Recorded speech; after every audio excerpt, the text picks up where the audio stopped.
curtain lift rosak tu.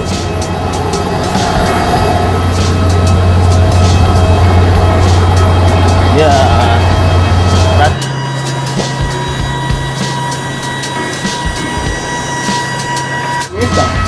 Kindly be seated according to the seat numbers shown on your boarding passes.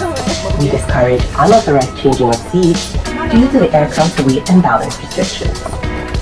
Secure your large carry-on baggage in the overhead compartments and small items under the seat in front of you. Thank you. Penggunaan peranti elektronik adalah tidak dibenarkan. Merokok dalam sebarang bentuk, termasuklah e-rokok, bila duduk mengikut nombor yang tertera pada pas masukan.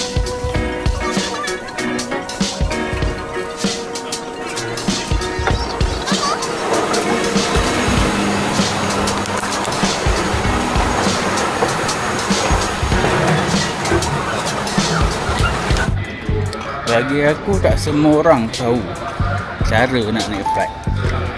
Yang tahu tu alhamdulillah, okey lah kan. Tapi yang tak tahu tu macam mana? So inisiatif aku buat video ni untuk korang, ataupun untuk yang jarang naik flight ataupun yang first time untuk naik flight. So at least dapat memberikan manfaat kepada korang lah kan. Macam mana law first step by step dia untuk naik flight apa semua, daripada security sampai dah habis. So